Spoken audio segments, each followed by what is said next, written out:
Good evening. Good evening. Thank you very much. Thank you for your service. Obviously, you guys give of yourselves to do what you're doing.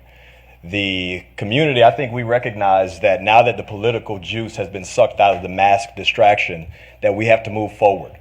And one of the things I wanted to thank you for tonight was the resolution, the non-discrimination resolution, the CRT deal, because it's happening. And as a parent, I speak to other parents. There's a few things that we don't want.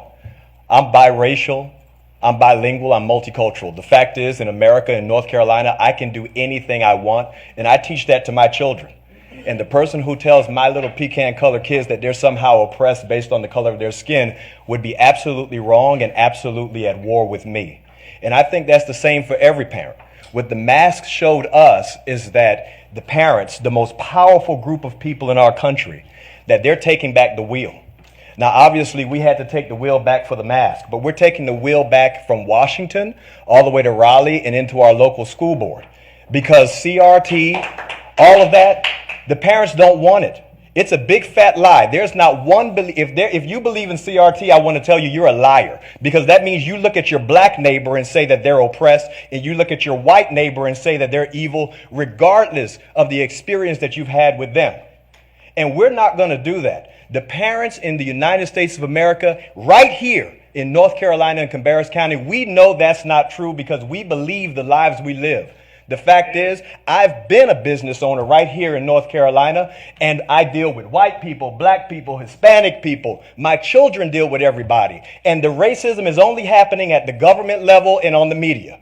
The fact is, you have racists, and you can't even find them hardly. You just hear the stories about them. But this is what we're dealing with. The parents are taking the wheel. I have an 8-year-old daughter who is absolutely dynamic, who can do anything. Athletically, intellectually, spiritually, and emotionally, she is a dynamo. And I don't want a man swimming against her in the pool. The fact is, I don't want her playing against boys in soccer. I don't even let my sons rough her up. Do you think I'm going to let your son rough her up? This is what we're talking about. Policy going back to the parents. Because if you think people who love America are willing to fight for it, you haven't met parents yet. Because I'm telling you, parents will go further down any street than anyone who loves their country alone. My name is Brian Echeverria. I thank you for your service, and we're taking back the wheel. Thank you for being here.